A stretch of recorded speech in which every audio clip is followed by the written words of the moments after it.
Welcome to Comically Comics, your one-stop listen to all things comics. We're talking books, movies, TV shows, video games, and more. I must forewarn you, though, we are a spoilercast, and what that means is we consider all properties, past, future, and present, to be valid, and we will spoil the hell out of them. I'm your host, Michael, along with my two co-hosts, Richard and Jeremy, and with all that being said, let's get started.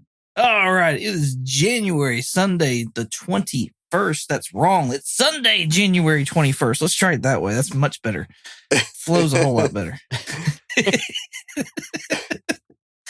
We are finishing up What If Season 2 with the last 3 episodes, starting off with What If Hela Found the 10 Rings. In this episode, Hela is banned quite like Thor was in the very first movie, but during Wenwu's reign back in whatever year that was of our Lord. So, what is y'all's whelming for this episode? So, mine was pleasantly whelmed on the lower end, mainly because like the first half of it, I was just underwhelmed. I was like, this is taking forever, and I just was like ready for it to be done with. But to me, towards the end, it kind of picked up, and I enjoyed it a little bit more. All right, then, Richard. Honestly, I was whelmed to pleasantly whelmed by this episode, more so on the whelm side. It was okay. Yeah. Like Kahori's episode, I like the idea. The core concept of it is cool, but it was just weirdly executed. It's basically what if Thor won, but with Hela, with a little bit of Shang-Chi sprinkled on top for flavoring. Yeah. That Asian zest on there. Yes. The Asian allspice.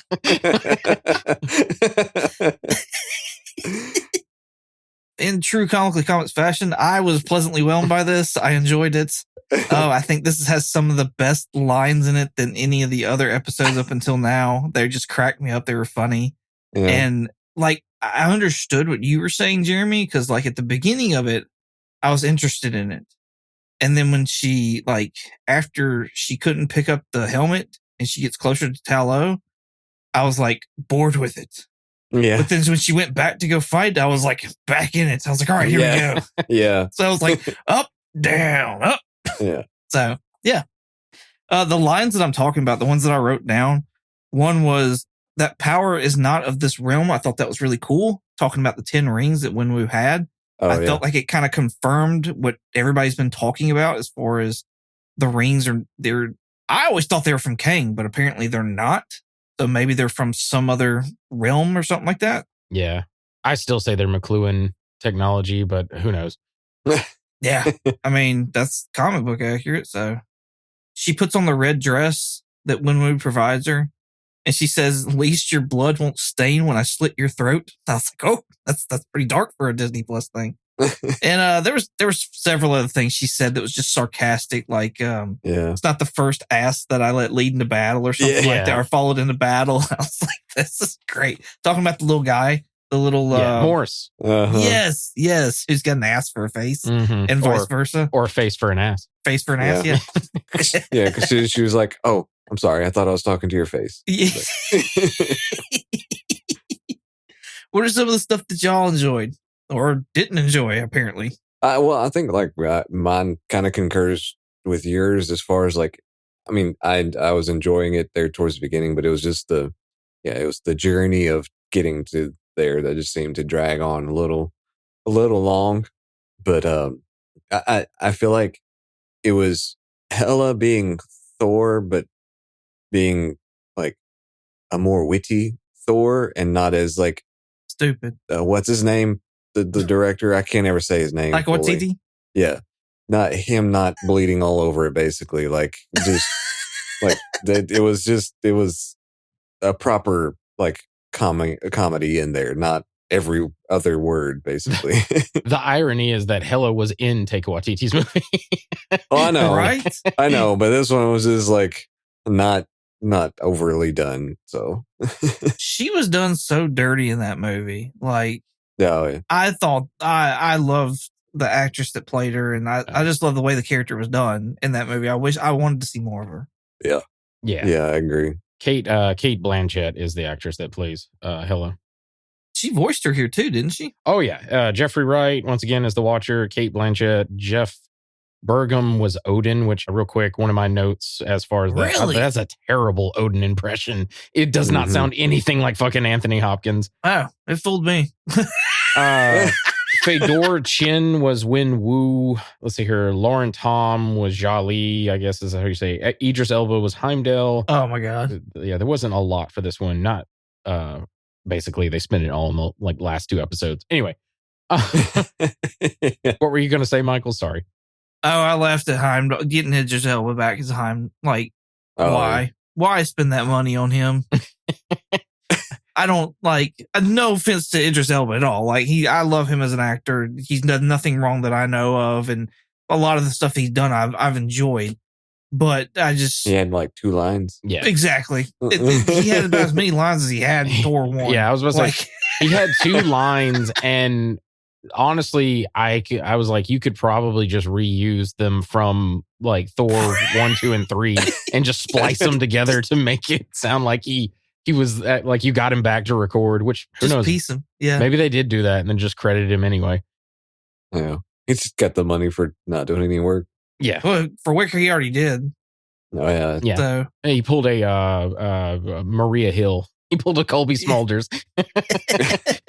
Yeah.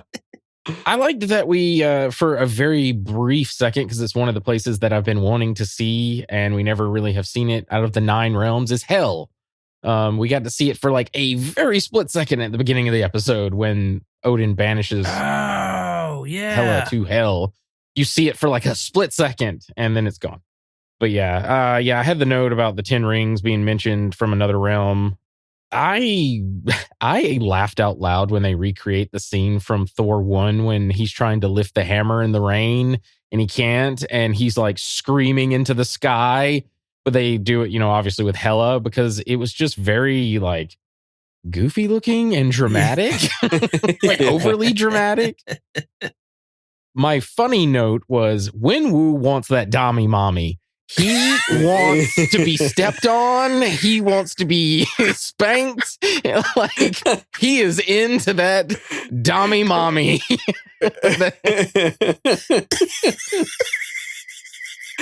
Oh gosh. Yeah. He really was. Like he was just all about it. I was like, oh, it's kind of awkward. Yeah. But, I mean, I guess he wanted that red dress to blend into his red room or something. Exactly. Yeah, I wrote down Morris just in all caps with exclamations. I like that, but mostly because of the Mandarin, if you will, Trevor Slattery.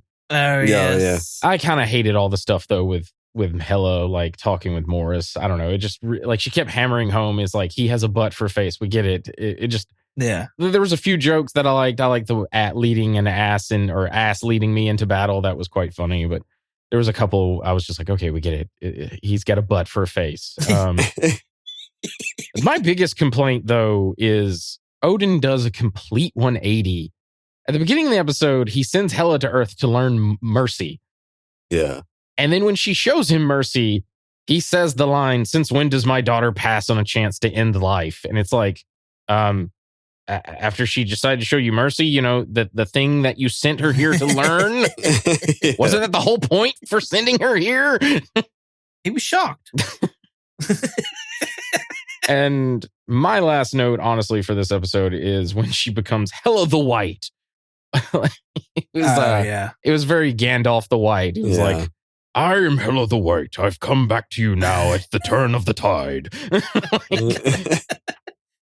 You almost had a Transformers thing going on there for a second. I was waiting for you to. I am Optimus Prime. Yes. My biggest complaint: the Enchanted Forest just went straight. Yeah. Oh, It yeah. did. No, There's she no didn't have to do turns. anything. There's no Yeah. There's no turns. Yeah, that's true. I didn't even pick up on that. Maybe it's because Morris was with her. No, Morris was with them. No, that doesn't work either. Yeah, they were just lazy. They're like, we're not animating twists and turns. That'd have been so much more exciting than what happened in Taolo. I'm not gonna lie. Yeah. They put too much animation into her trying to pick up the helmet. So. Yeah. Right. I did like the joke about the like Chekhov's fire knives, about how like, she's learning how to like move the wind to move the pedals or whatever. And then she's like, yeah, it'd be a lot cooler though if they were knives or on fire or both. Yeah. And then she gets to use them later. I like that moment. Cool. Y'all got anything else? Nah, No, that's it for I me. think I'm good on that one. All right, then. Here we go. What if the Avengers assembled in 1602? 1602 was a comic book series written by Neil Gaiman, and this is the story of where Peggy is brought into the 1602 universe, Peggy Carter, to help stop portals from opening. So, whelmings for this. I'll say this one I was pleasantly whelmed. The Yeah. fuck y'all say? God bless it. Please continue. I'm sorry. I mean, like, it was the only thing I wasn't crazy about Loki and Thor in this one. Either one of them, really. They were just kind of the way they were written. I just didn't like it, really. And but also, like, I had to look up to make sure if that was Tom Hiddleston, like, because at first it sounded perfectly like him, but I had never heard him scream like that. Like whenever he did in this, and I was like, is that really Tom Hiddleston? And it was. I was like, oh okay. But, yeah, I mean, it was like it was one that was like more to the like lower end of pleasantly whelmed, but it was still pretty decent. Cool, Richard. I was pleasantly whelmed by this episode. I was pleasantly to overly whelmed by this episode. More so to the overly whelmed. I really enjoyed this episode a lot. It had some interesting ideas and twists on characters. There was one twist that I saw coming from a mile away, but I didn't know if they intended it to be that way or not. But for the most part, I really enjoyed this episode. This episode, and honestly, the first episode with Nebula are probably my two favorites. All right, then. Cool beans. Here it comes. Yeah. Drum roll, please. I don't have that. Yeah. I'm like underly whelmed, slightly whelmed. Like, no, I fell asleep during this episode. That's funny. This to me was only to drive like Peggy's story to what's gonna, we're gonna see in the final episode here. Like, that's all this was, and I was just like, I'm done. Yeah. I liked part of me. I liked trying to figure out as far as, seeing how they brought the Avengers, had them kind of oriented to that time frame. I did not pick up that was Happy for a little while. Me either. I didn't tell I don't know, midway through, I was like, wait, is that Happy? And then like the whole going ahead, I didn't quite understand or get like where he was the Hulk too, like Hulk Hogan. Like, they had that character model. Right? I guess. Right? They had that 3D character model, and we're just like, we'll plug him in there too. We got Jon Favreau. He's going to voice him. We'll just plug him in there too. Yeah. We'll tie it back to that. Like, yeah. Which, I mean, like I said, kind of threw me off because I was like, that wasn't always the plan. But I mean, I guess, again, that this is a what if series thing, but I just didn't understand how that happened necessarily, that he had Hulk. So yeah, I didn't either. I assumed maybe they wanted Abomination, but the guy that does the voice for Abomination didn't want to come and do it. I know they could have gotten someone to do an impersonation, but maybe they were just like, well, we'll just use Happy Hogan again. Yeah. I too didn't realize it was him until there was like a meeting, and then he gets mad and he kind of turns purple, and Thor says something about like, calm yourself, Hogan. You know your affliction or whatever. And I was like, oh, it's Happy. Yeah. Yeah, the thing that I like the most about this episode is just the twists that they do with all the characters. Like, I like that Loki is a thespian. He's a Shakespearean actor just because Tom Hiddleston more than likely is a thespian. I mean, he uses the line, you mewling quim to Natasha in the first Avengers movie. It's a very like Shakespearean kind of like language back then. What else? I like they use the yellow jacket, like the Royal Yellow Jacket Guards, and whatever. Steve Rogers is the Robin Hood, though I don't like what is it, Roger Hood? Roger Hood. Yeah, no, I know. I specifically wrote down the note. It was like Roger Hood. It doesn't have the same ring to it. No, yeah. I put Roger Hood. LOL. I liked it. Bucky has like a fully automatic like machine gun crossbow. The Destroyer is like a giant suit of armor. The Red Skull's an executioner. the Hulk being the man in the Iron Mask, which Yeah. is he the do y'all know the story of the man, or at least like the movie adaptation? I don't know the full story, but Yeah. anyway, the movie is like he's like a twin brother to the King. And what I'm getting at is like, did Thor put Hulk in the Iron Mask because he was like the strongest Avenger? Is that the reason why he's in the Iron Mask? That's funny. Yeah. Yeah. But like, so another thing I didn't quite understand either. And again, it's a little comic series, whatever. But you're in a day and age that Stark doesn't, have the technology to do all his stuff, but yet you have all the technology to do Ant-Man Yeah. and Yellow Jacket. Yeah. It's a merging of the future and the past together. So that's why there's some technology, but not. Yeah. That's what she says to the Watcher at the beginning of the episode when he's like, wait, you can hear me? And then he's like, you don't understand this world. And then she's like, yeah, the past merged with the future or whatever. And he's like, okay, maybe you do understand it. And Yeah. Rogers talks about it like, that's the twist that I saw coming from a mile away. I'm like, it's going to be Steve. Yeah. It's going to be, the Forerunner is going to be Steve. It's going to be Steve. And they're going to have this like, whatever, like, oh, I can't be with you, goodbye thing again. And of course that happens. And I was like, what a shock. And I don't know if they did that intentionally or what, but that was the weakest point for me. But anyway, you see Steve when he talks about him fighting Thanos, he hit the time stone, and I guess it caused the future and the past to merge together into one. Yeah. I think the other reason why I like this, and I know it's very loosely based off of Neil Gaiman's Marvel 1602. Matter of fact, I have some stuff about like behind the scenes a little bit about that. But anyway, it feels very Secret Wars. This episode and then the last episode feels like Secret Wars to me, like Jonathan Hickman's Secret Wars. So I think that's why I like it, because we just get to see like a weird, otherworldly, like Marvel MCU kind of thing. Yeah. Cool. You said you had some behind the scenes stuff? Yeah, I do. So this episode was inspired, obviously, by the Marvel 1602 limited series run written by Neil Gaiman. However, Gaiman himself was never consulted in the making of this episode. This episode was initially conceived by A.C. Bradley, one of the main writers for the show. I don't know if she was the head writer or not, as a version of the Avengers in the Victorian era, which Bradley pitched in order to get hired for What If. When the episode was pushed to the second season, it turned into an adaptation of Marvel 1602, inspired by the successful What If episode with the zombies, and that focused on the friendship between Captain Carter and the Watcher. This episode was inspired by the holodeck episode from Star Trek. Holodeck episode. It's when the holodeck one comes to life. Oh, okay. That was that Next Generation Yeah. episode, wasn't it? Yes. Mhm. Yes. Okay. That makes sense.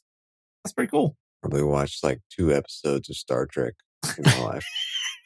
Oh, dang it. Wrong one.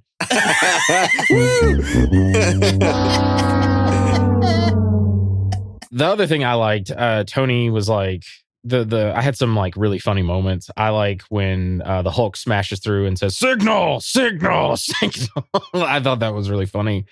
And when Tony shows off the weird like device and the screw falls off and he's like, ignore that, it's decorative. Yeah. And I liked seeing him. That's one thing I feel like they really did well on this What If, is just getting Tony's banter and wittiness, or whatever you want to call it, like his personality there. It was always fun watching him. Yeah, I think Richard said it back when we were doing the Iron Man crashed into the Grandmaster. Yes. Or the writer for Tony did a really good job. I agree. Yeah. Like they've been pretty spot on with Tony, how his dialogue. Yeah. The last thing I just wanted to talk about slightly is just they got fucking like again, this episode and the next episode, they got everybody back just about except for Tony and Tony, Natasha, and Cap. They didn't get back, but like what is it? Jeffrey Wright, the Watcher, Haley Atwell, Peggy Carter, Samuel L. Jackson, Nick Fury, Elizabeth Olsen was Wanda, Chris Hemsworth was Thor, Tom Hiddleston was Loki, Mark Ruffalo was Banner, Jon Favreau was Hogan. I think this is where we get into the Mick Wingert was Tony Stark. Josh Keaton was Rogers. Paul Rudd was Ant-Man. Sebastian Stan was Bucky. Benedict Cumberbatch was Doctor Strange. And then Lake Bell was Natasha Romanoff. And then there's just other people that they're credited as additional voices. I wonder why like they weren't able to get like Robert Downey Jr. Like, is he just didn't want to, maybe, or like He probably costs too much, I would imagine, even in voice. Yeah. Well, it seemed like, I mean, some of the other ones that they got were I would think are pretty high priced. I mean, Benedict Cumberbatch, I would think he would be a higher paid one, at least. They already have contracts with them, though. Yeah. Oh, They'd have to start all new contracts with oh, yeah. That's what you're Evans saying. and Downey, and they probably still don't have a great relationship with Johansson. Yeah. I'm kind of wondering that as yeah. well after. She's supposed to be producing something possibly, but Yeah. yeah. Oh, about like what happened to her, or Uh-huh. Yeah. Really? With the whole, remember when COVID was going on, yeah, they released Black Widow on streaming, and they used that as an excuse to not pay her, essentially. And then she Yeah. had like a lawsuit and was like, no, you got to pay me. All right. yeah. So anyway, yeah, I imagine, but money talks. If they throw enough money at her, she'll be like, oh yeah, I'll come back. Well, and like I said, she's rumored to be a producer on possibly a Nomad series or something like that. But that's just rumors. So, but it's stuck around. Yeah. I have nothing else for this episode. Y'all have anything? I mean, I do, but it seems like you just want to move on. No, y'all are carrying this. Y'all are doing great. I'm listening to y'all and enjoying it. So yeah, I mentioned Loki at the beginning of the episode. He plays Hamlet, and I just think that's really funny.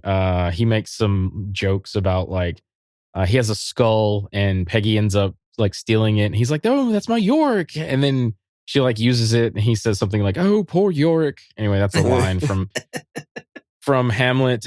He's also talking about the play Othello, and he mentions that he's going to be playing Iago, and how like it's all about Iago. Iago is the main antagonist. He's basically trying to get Othello killed. It's funny because like that's essentially what Loki is to Thor, is Right. Iago to his Thor's Othello. I thought that was a funny joke. Those were the jokes that just didn't land with me, because I was like, "Why? What? I don't know this play. I don't. What does he keep like?" He brought it up like 2 or 3 times, like trying to tell different people about it. I was like, "I'm sure there's something here I'm supposed to be getting, but I'm not." Yeah, I'm not that smart. So. Google is your friend, Jeremy. Google is your friend. Yeah, but then you miss it. Like, I mean. Because then I was like, oh, okay, that's what I was supposed to laugh at. But I'm not laughing now. Because I missed it. I was just, if you have to explain it, it's not funny then. Exactly. Yeah. No, I understand. Like, if you have to explain the joke is no longer funny, but I don't know. And then, it's more on my fault that it's not funny than theirs, obviously. It's just, I'm not that, that's not my area. I think Jeremy just came out and said he's not well versed. Yeah, I'm not.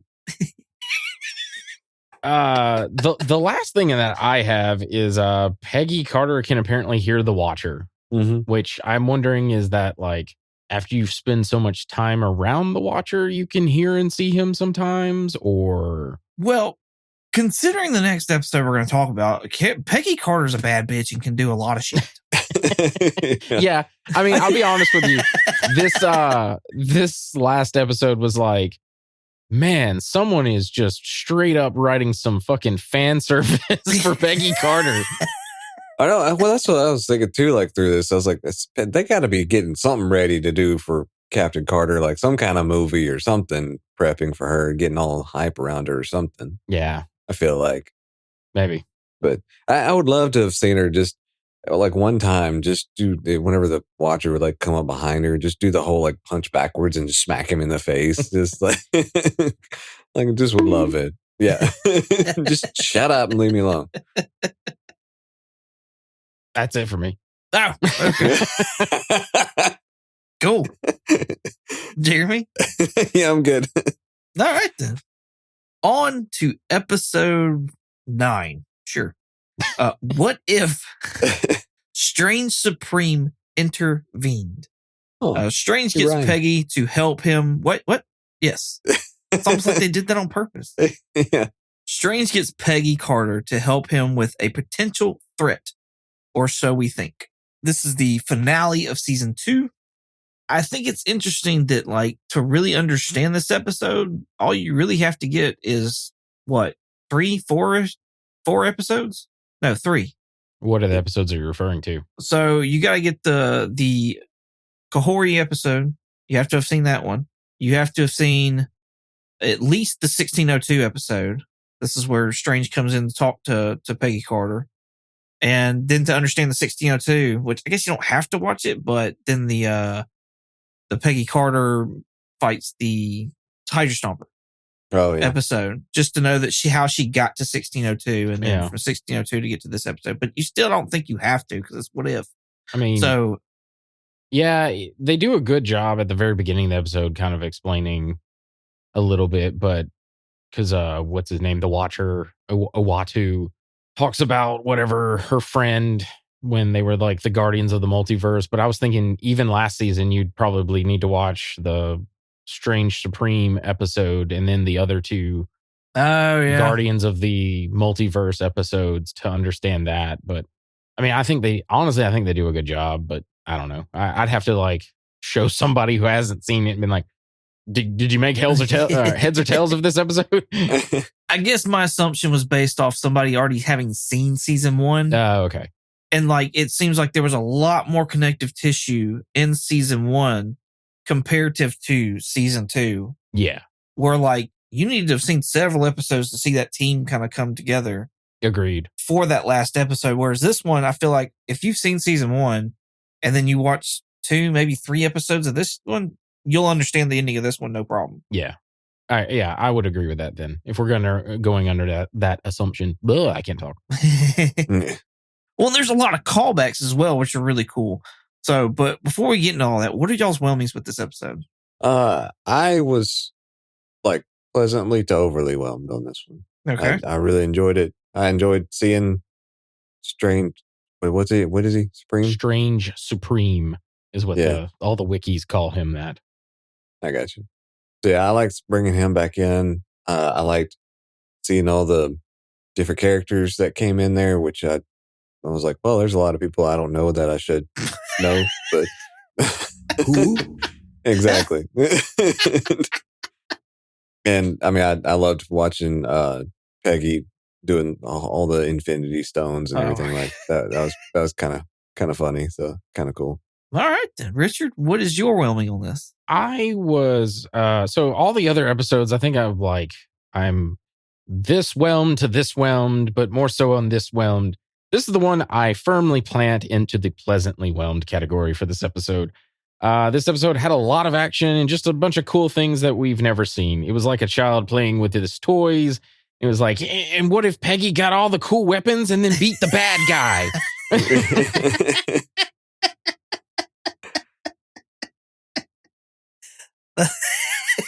That's great. I remember doing that shit as a kid. Yep.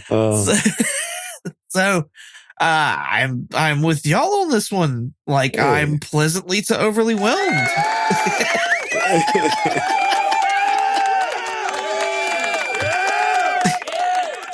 It's so nice to finally meet up with y'all at the end.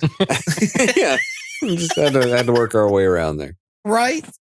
No, I love the connective, but not necessarily all connective tissue of this, and I love the story of it for the most part. And I'm always a fan of Strange Supreme. I think he's got a very interesting story as well. Yeah, I don't know. It was just really cool. Like Richard was saying, it's very action packed. There's so many call tos to other things, and how they dealt with those other things was fun and exciting too. So I think it was really just all boils down to the magic popped collar that kind of got you there. Is that what it was? I gotta be honest with you. When he was in the first season, I was like, "Don't trust that mother. That man's collar looks evil. Like, don't trust that motherfucker." Right? Yeah. Oh, and he's definitely got a deficiency. Have you not seen the darkness under his eyes? I'm just saying, like, yes, exactly. Got like scurvy or something. So I'm assuming that the way that I took it there towards the end was basically he was like possessed by all the creatures that he had consumed in episode 1. Like his intentions were to bring back what's her name? Christine. The doctor. Christine, yes. But it seemed like because they wanted back, like once they left Strange's body and they wanted back in it, like they wanted his power, they wanted what he had, and were kind of possessing him at some point in time. I think so my take is that he absorbed all those things. Like he absorbed everything from his universe, essentially. Anything that had power, he absorbed it. I think we remember seeing it was like the Dweller in Darkness. The first one was a fucking gnome. Yeah, he was going through, yes, devouring everything. Yes. Right. But I think that was the living embodiment of his grief. Yeah. Because he even talked about how like my grief has taken me over. So I think somehow all those creatures and stuff is like the living embodiment of like him, him mourning the loss of his love. So I don't know if it was necessarily like a demon that possessed him. It just took the form of a demon, the Balrog. That's what the note I wrote down. Another Lord of the Rings reference. From the lowest dungeon to the highest peak, I fought the Balrog. Anyway, that's what Peggy felt like at the very end. Anyway, sorry. Oh no, I'm just nerding out right now. Well, I mean, to sit there and for him to sit there and say the grief is taking over, like to me, that's another way of him saying like it's possessed me, it's taking me over. Yeah, it's it's controlling me now. Yeah, like. Yes, his intentions are still like he wants to bring Christine, but he might not have gone as far as he did if he hadn't had all that built up in him and it had not taken over. So that was just the way that I was taking it, especially because like when he was falling down the pit, like he was separating and actively like fighting his inner demons to destroy them both. Yeah. I think it was it was one of those that, I mean, kind of like what you just said. It's, I mean, anybody that goes through some kind of a loss or anything like that, they have their way of grieving, and some lose themselves to that grief. They just can never get back out of it because it just hits them in a different way. But it's like you said, that very reminiscent of like fighting off his inner demon, realizing at that point, like, I need to do this to save, to be better, and that kind of thing. So it very, very much so in that kind of way. Since we're there where all that whole final battle was, that was probably the thing that I disliked the most was the ridiculousness of OP Captain Carter was there at the end with whatever sword that was, the Infinity Gauntlet chest piece, Captain America's shield, the Hela's helmet. I'm like, wow, this bitch is OMAC. Yeah, no, she, again, like I said, it was like fan service, fanfic for Peggy Carter, like super fan. I did like the final fight scene only because the note I said it was like really well animated and just plain cool. Yeah. Especially when Peggy punches Strange Supreme with the like fistful of Infinity Stones, and it knocks the like the demon out of him. And like you see like the way they animated that, because I want to say that was like a mixture of 3D and 2D animation. It just looks fucking cool as hell to me when it like all that smoke and stuff trails back and is making like all these faces. Yeah. I gushed so much about that one scene. I just thought that was really cool. Which speaking of faces, did y'all catch like that one like point where whenever he was like the demon and he did like he was shooting it through his hand and he had like a smiley face on his hand? Yeah. I didn't see that. I think that was the spell that he used from the first episode when he was absorbing everything. It has like a face on his hand. Oh yeah, I just thought it was like funny. They just smiling because it was like eating you or whatever. Also, I gotta say, it's nice to see Doctor Strange be a fucking force to be reckoned with. Yeah, because he should be. He's technically not the Sorcerer Supreme in the MCU, but he should fucking be, and he should be a force to be fucking reckoned with. Right. Like a lot of it was kind of dumb in some of the fights because it's like, I know the Infinity Stones technically shouldn't work in this universe, but they've established in the what if they do. So I'm like, Peggy, just snap him and make him go away. Like, Yeah. or what's his face did that with Thanos. Like, Killmonger did that with Thanos. Yeah, Killmonger. So just like, it's simple. Just snap your fingers and make him go away. But whatever. It was still nice to see Strange do like a bunch of cool shit. Yeah. We don't get that a lot in the MCU. So I was really enjoying it. Yeah. Yeah. No, this is Strange on a whole nother level. Like, Yeah, definitely. even compared to like our Strange in the MCU, this is, yes. And speaking of Killmonger, I did think that was actually a pretty cool scene. Like how they did with Kahori, where she just I did too. and she was like, "Okay, I did that." Yeah. But I was like, "Oh wow, okay, that's a lot to do." Like, I mean, Yeah. I thought that was pretty cool actually. Like, because in this episode, to me, she was fun to watch. I enjoyed her being in there. Yeah. I enjoyed the lack of subtitles. Yeah, It was great. There was like a one or two in there that she slipped in. There was two or three. I can handle 2 or 3. It throws me off a little bit because I'm like, wait a second, I'm not looking for this. Yeah. But 2 or 3, okay, I can deal. I can jive. Whole episode, go fuck yourself. Yeah. And then I was kind of cracking up and giggling a little bit with the fight at the end. Just the people going up and down. I'm like, that's gotta suck. Just like, yay, aw. Just let me die. Or live. Pick one. I was glad that Kahori put the portals underneath and we didn't do a whole other going back up again. Like, Yeah. hey, look at you. Good move. Yeah. Figuring that out a little bit. I'm with you. Like, I really like Kahori in this. Yeah. Like, this was, she seems like pretty OP, but at the same time, I enjoy her character and I enjoy the things that she can do and stuff like that. So Yeah. I don't know that we'll necessarily see her in live action, but it's weird to have created this character quite like you did Captain Carter and not expect to see more of this character, whether it be in season 3 of What If or in live action. Yeah. I definitely think we'll see her in season 3. If she gets enough traction, we'll see her in live action. I don't think we will though, because I haven't heard much people talk about like, oh, Kahori's this amazing, cool character. But I think that's just due to that episode really didn't delve much into what she really is. I mean, it's more just like how she became superpowered and the whole sky world and everything. But yeah, anyway. Her origin. Yeah. Yeah. So y'all haven't seen Echo. No. Right. When you see the first episode of Echo, and we'll be talking about it eventually, I kind of see where they could possibly bring her in. Oh, okay. Really? So now when we talk about it, we'll get more in depth and y'all have y'all's own opinions and stuff like that. But there's stuff that happens within like the first 5 minutes. I'm like, okay, that's fucking weird.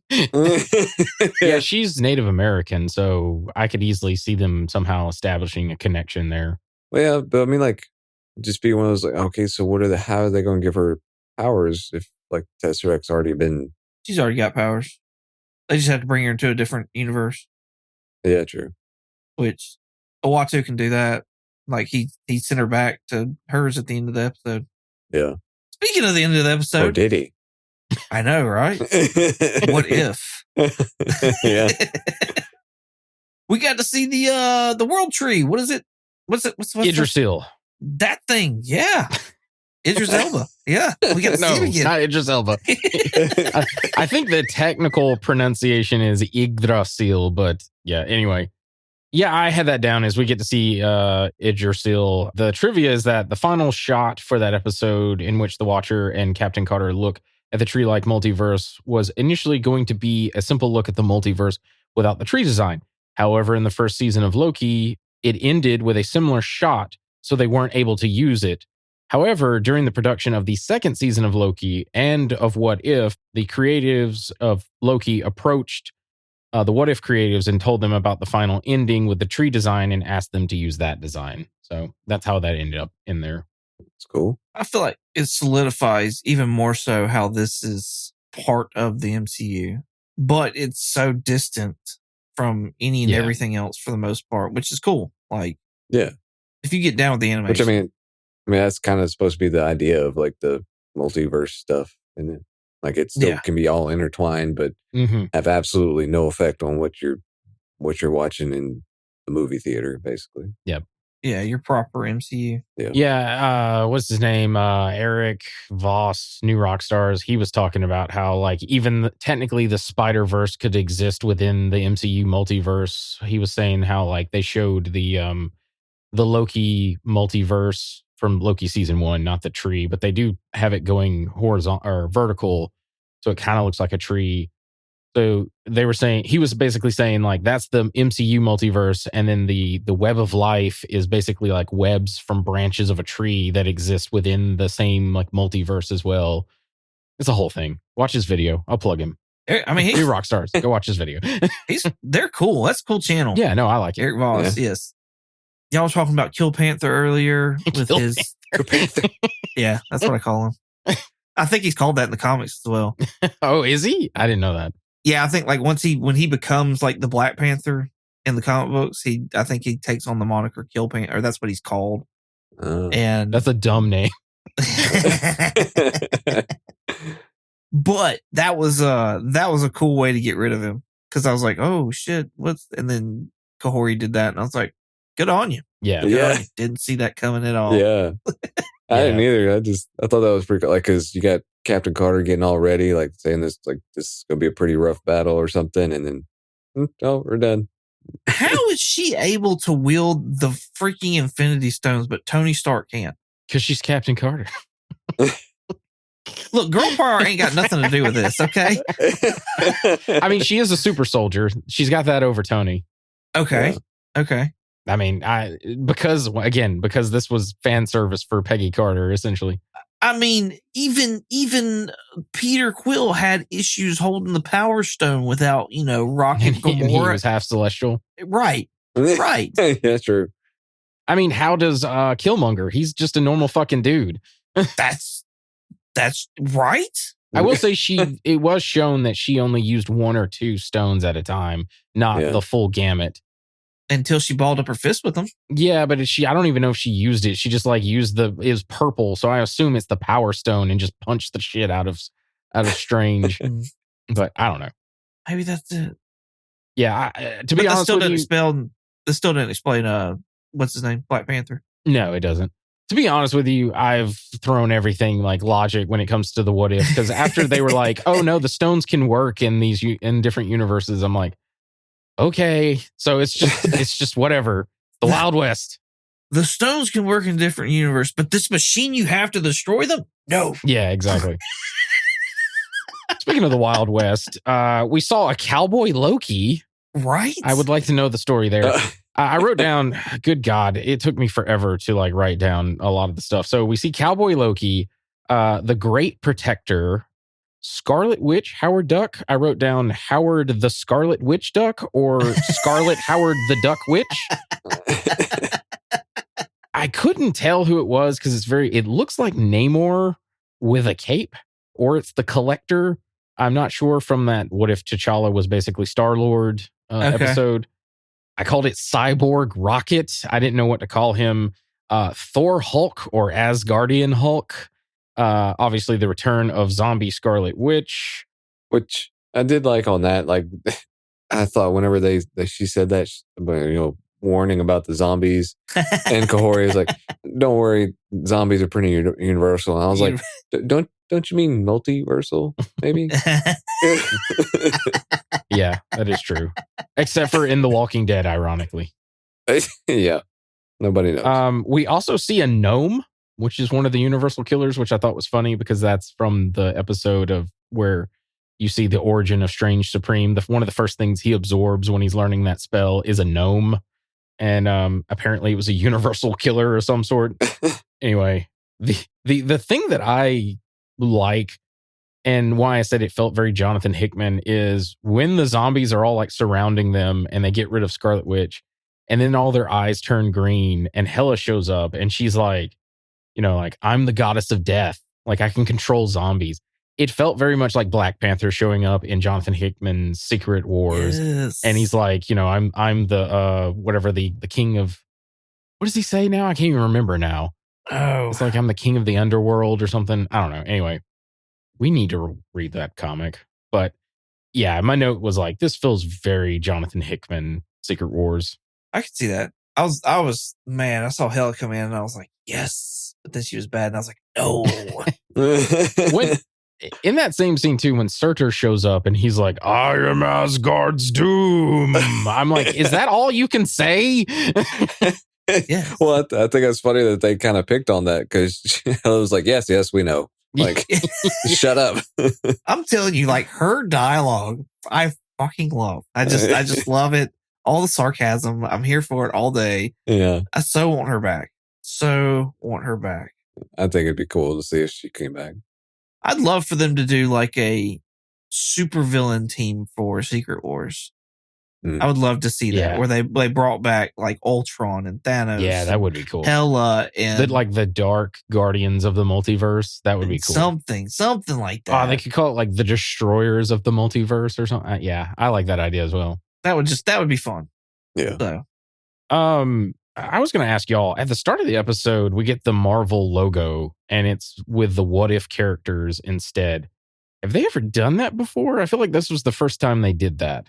I think they did it last season, but I can't be for certain. It did strike me as odd though as well. Because I was like, hey, that's something different. But I feel like they did that. Yeah, I couldn't remember. And I was like, I'm not about to go back and rewatch like every episode to see if they did that. You just started for 5 seconds and you're there. Yeah, but it's a lot. I didn't have time. I'm saying that and I didn't do it either. You probably still won't see Moon Knight in there, though. No. Poor Moon Knight. Yeah, they should do a what if Moon Knight was better than the actual show.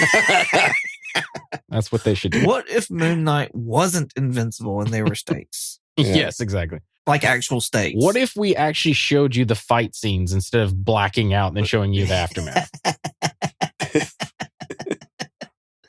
That's great. Yeah. The last thing I have is just at the beginning, Peggy, is still in 1602 and she's drinking and then Strange Supreme shows up and changes it to a single malt scotch.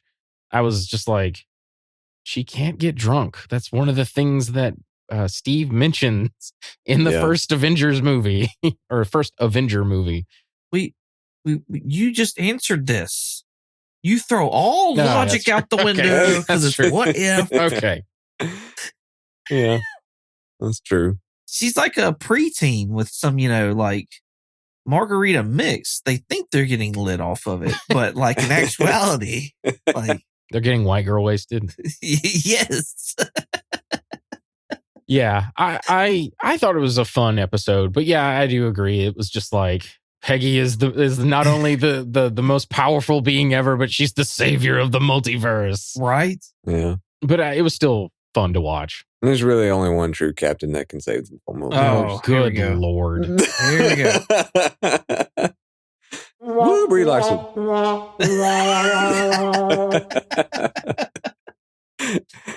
That's great. So there is a season 3 that's planned to come out. Do y'all have any thoughts of where we may go? Is there anything you want to see from a season 3? Like we were just saying, Moon Knight, and actually a decent Moon Knight, that would be cool. But yeah, no, I honestly wasn't sure that I didn't know that there was a season 3 coming. So, Well, there you know. yeah. And knowledge is power. G.I. Joe. I have no idea where they're going for season 3. I knew they had a season 3. What I would like to see, honestly, I was thinking about this actually when we finished watching the final episode a couple days ago. I was like, you know what? I want to see some of the bad stuff from phase 4 and phase 5, but like make it more interesting and better. Now's a chance to like do a what if Kamala Khan episode, do a what if She-Hulk episode, do a what if Moon Knight episode. Yeah. What else is there? Since we're getting Daredevil, I'd love a what if Daredevil episode. I want a what if Spider-Man, but because of Sony, I don't think we'll ever get one. There was a talks of there was going to be like a really dark, like Spider-Man What If episode, but they couldn't do it. Oh, good grief. Well, they're still planning on doing that. I don't even think it's called Freshman Year anymore. I think it's called Yeah. something else now. But they have that Spidey animated series that's coming to Disney Plus. Right. And I was honestly super surprised because I was like speculating that we would get a Peter Parquois in 1602. Parquois. And we did not. I'm like, how do you have an Avengers team without like how I know you have an Avengers team without Spider-Man, but like Spider-Man, like you've said before, Spider-Man is y'all's Mickey Mouse. Yeah. Like, why are you not using Spider-Man? It's because it's owned by the one of the stupidest run companies on the face of this earth. And we'll talk about that more next week. right. Whole news episode next week, y'all, and it's gonna be fun. Yeah. I think that we'll get something with the zombies. Oh yeah. Yeah. I think in Yeah. some way, shape, form, or fashion we'll get that because there's a rumored Marvel Zombies project coming Yeah. that's Oh, really? animated. Plus, Yeah. Scarlet Witch probably got sent back. I don't know where she did, but she probably got sent back to her own reality, and she'll probably, fuck about that. That'll probably be an episode that tees up the show. Be cool to see actual Kirkman's story come to life. I don't know that they'll be able to do that only because Kirkman seems to kind of be like a fuck off kind of guy. Yeah. Especially with the Steven Yin stuff that came out, which we'll talk about that probably Yeah. next week as well. That was funny. He doesn't play well with others, to be honest with you. Well, he dropped the ball on something. Not dropped the ball, but just, blurted something out. I'm sure if you've been on media, you know what we're talking about. Yeah. And I just don't want to spoil it for next week's episode. And he was like, oh, maybe I wasn't supposed to say that. Now what the fuck they're going to do to me? They're Marvel. Yeah. Which is a very, very Kirkman response. It was great. It was great. I loved it. Yeah. I absolutely loved it. It was very much just, fuck you. Here's the finger. Yeah. I got shit to do. Yeah. Well, he's worked for them in the past, and they haven't had the best relationship to begin with. So. Yeah. So unfortunately, that is like one of the things that happens in the comic book. A lot of times, the big threes will fuck over some quote unquote little guys. I know Kirkman technically isn't a little guy, but probably at the time when he was writing it, he wasn't the biggest name. Yeah. He's big shit now over there at Image. Oh yeah, big time. So, but yeah, I think they'll do something with the Marvel Zombies, or Marvel Zombies will be saved for Secret Wars Time Era. And I think because the rumor is that we may get like a Battle World phase, which I think would be super awesome. Yeah, it would be. And there was a section that was called Marvel Zombies, and it's a whole thing about there's like a giant wall keeping the zombies back, and it's crazy. Yeah, the wall is the thing, is the living embodiment of the thing. Yeah. I want so bad them to just make the Jonathan Hickman Secret Wars for live action. It was made to be like this dope ass movie, and it's very cinematic the way it was like written and like drawn and all that stuff. So I really want to see it in live action. I hope we get something close to it. But I would love like TV series and animated stuff to be sections of Battle World. Yeah, I would honestly love that. Like, and I think it would fit really well for a 2-part Secret Wars story kind of thing, movie wise, and then have TV shows between that are like, meanwhile in Battle World. Yeah, I agree. So cool. Do y'all recommend anybody watch this season of What If? Yeah, I mean, I would. I've enjoyed What If altogether. I mean, yeah, obviously, like any series, you're gonna have your ups and downs a little bit, but overall, I enjoyed it, so I would definitely recommend it. Yeah, I would too. I've tried recommending it to certain people, and they don't want to watch it. So I was like, okay. It's this weird hang up. Like, cartoons apparently for children in America. That's the way we think here. Oh, It annoys the shit out of me. But anyway, yeah, I would recommend it. I got tired of watching my kids' stuff the other day because we'd been, iced in for a couple days. And I Yeah. was like, you know what? No, we're not watching Elsa anymore. And no, we're not watching whatever my son was wanting to watch. And I was like, we're watching Batman the Animated Series. That's happening. Yeah. So that's what it turned on. Yeah. Awesome. I was like, this is good parenting right here. I would say for season 2, my recommendation would be to watch the Kahori episode, watch the 2 Peggy Carter episodes, and then watch the finale. You're good. That's all you really need. Fuck the rest. No, absolutely not. You should not watch the Hydra Stomper episode. Fuck that episode. I'm just saying, just if you want, definitely 1602, even though I don't like it, but just to get an idea of Peggy and how she gets to the very end. And then if you want to know how she got to 1602, watch the Hydra Stomper. I enjoyed the Hydra Stomper episode. They show how she gets into 1602 at the very beginning of the episode. A portal open. Scarlet Witch summons her and it opens a portal and sucks her through. That's all you need. That's the most you need to watch of Hydra Stomper. Hydra Stomper, that was a good episode. I liked it. Absolutely not. Cool. Y'all got anything else? Nope. no, I'm good. Sorry. I just had a blank moment I there. was gonna say, you have a vote here. It's not. Yeah. Jeremy, where can they find you at? They can find me on Twitch under the handle Night Fury GTO. That's Night with a K. And you can find me here. Awesome. Richard, where can they find you at? You played any more Spider-Man? Oh, I did. Yay! It Yay! wasn't a lot, but I did play some. Well, at least we're moving along. he begrudgingly does this now whenever he's like, oh, I got to play some Spider-Man before Richard asks me again. Yes, exactly. I'm holding his Yeah. feet to the fire. Yeah. But anyway, if you want to contact me directly, I have an X, the platform formerly known as Twitter, an Instagram, and a Threads. My handle is Night Curry, night like day and night, and Curry with a K. If you want to contact us directly, we have a Gmail. Our Gmail is comicallycomicspodcast@gmail.com. And if you want to check us out on YouTube, TikTok, and Instagram, you can check us out under the name Comically Comics Podcast. And if you want to check us out on X, the platform formerly known as Twitter, you can check us out under the name Comically Comics with an X. That's what you should have played for your kids. They wouldn't get it.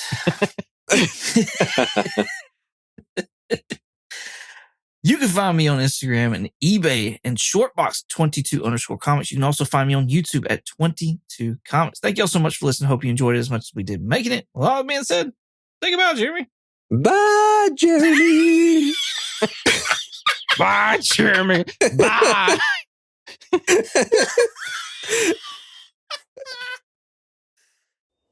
Hold on, you guys. I actually have another power. I can see into the future too, but better than Cap. Let me try. God damn it, Carmen, you can't keep making up powers. Yeah, dude, that's like the 5th power you've come up with. I am Burrug, and I have lots and lots of powers. No, asshole. From now on, you only get to have one power. So what is it? I have the power to have all the powers I want. That doesn't count, fat ass. Yeah, that's it, Carmen. You don't get to have any powers. Meh.